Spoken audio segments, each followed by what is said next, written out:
మీరు ప్రపంచంలో ఎక్కడికైనా వెళ్ళగలరు, కానీ ఆ దివిలోకి మాత్రం వెళ్ళలేరు. వెళ్ళేందుకు పర్మిషన్ ఉండదు. వెళ్తే తిరిగి వస్తారనే గ్యారంటీ ఉండదు. ఎటు నుంచి ఏ పాము మీద పడుతుందో తెలియదు. ఏ సర్పం కాటుకు ప్రాణం పోతుందో చెప్పలేం.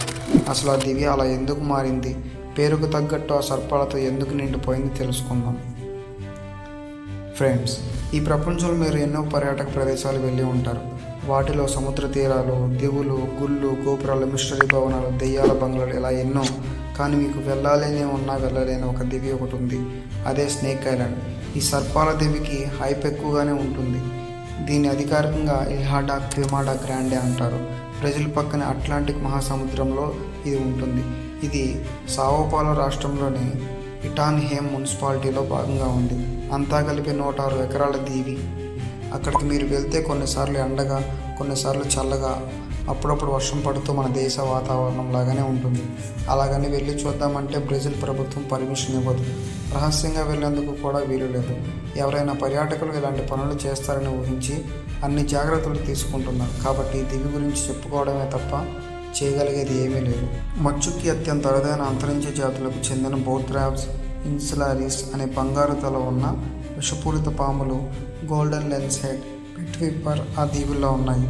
పక్షుల్ని తింటూ అక్కడే బతుకుతున్నాయి. మరిన్ని విశేషాలు చెప్పుకుందాం. ఈ సర్పాల దీవి నిజానికి చాలా అందంగా ఉంటుంది. దట్టమైన అడవితో నిండి ఉంటుంది. దాని చుట్టూ ఉన్న సముద్ర తీరం ఏమాత్రం కాలుష్యం లేకుండా ఉంటుంది. దీని దివి తీరాల వెంట నీళ్లు బ్లూ కలర్లో మెరుస్తూ ఆకట్టుకుంటుంది. కానీ వెళ్ళలేము. పర్మిషన్ ఇస్తే మాత్రం కనుక ప్రపంచంలో ఎక్కువ మంది టూరిస్టులు అక్కడికే వెళ్ళాలి అనుకుంటారు. అంత అందమైన దివి అది. కానీ దివి మొత్తం పాములమైంది. చిన్న దివి అయినా వేల కొద్ది సర్పాలున్నాయి. వాటిలో చాలా వరకు విషపూరితమైనవి. అందువల్ల అక్కడికి వెళ్ళిన వారు ప్రాణాలతో తిరిగి వస్తారనే గ్యారంటీ లేదు. ఆ దివిలోకి వెళ్ళాక పాము కాటేస్తే అక్కడి నుంచి బ్రెజిల్ వచ్చేలోపే చనిపోయే అవకాశాలు చాలా ఉన్నాయి.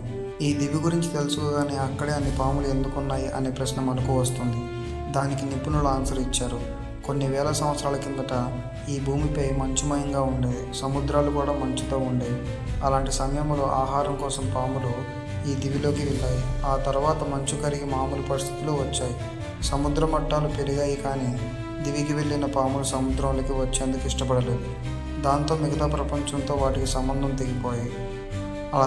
అలా తరాలుగా ఆ పాములు అక్కడే జీవిస్తున్నాయి. మన మనుషుల సంగతి మీకు తెలిసిందే. మనుషులు ఉన్న చోట పాములు బతకలేవు. మనల్ని కాటు వేస్తాయేమో అనే భయంతో మనలో కొంతమంది పాములను చంపేస్తూ ఉంటారు. అందువల్ల కనీసం ఆ దివిలోనైనా పాములకు రక్షణ ఉండాలని బ్రెజిల్ ప్రభుత్వం భావించింది. అందువల్ల అక్కడికి ఎవరు వెళ్ళకూడదని డిసైడ్ చేసింది. అంటే మనుషులకు ఏదో అవుతుందని కాదు, పాములకు హాని జరగకూడదని. బ్రెజిల్కి చెందిన నౌకాదళ అధికారులు కొంతమంది ఎంపిక చేసిన పరిశోధకులకు మాత్రం ఆ దివికి వెళ్లేందుకు అనుమతి ఉందని తెలిసింది. అయితే 1909 నుంచి 1920 మధ్య కొంతమంది ఆ దివిలో జీవించేవారు. వాళ్ళు అక్కడి లైట్ హౌస్ పని చేసేలా చేసేవారు. అక్కడికి ఏ నౌకలు రాకుండా ఉండేందుకు ఆ లైట్ హౌస్ ఏర్పాటు చేశారు. కాలక్రమంలో లైట్ హౌస్తో పని లేకుండా కూడా నౌకలు వెళ్లేందుకు అవకాశాలు రావడంతో లైట్ హౌస్ను పూర్తిగా మూసేశారు. ఇప్పుడైతే పర్మిషన్ తీసుకుని ఆ దివికి వెళ్ళాలన్నా వెంట ఖచ్చితంగా డాక్టర్ ఉండాల్సిందే.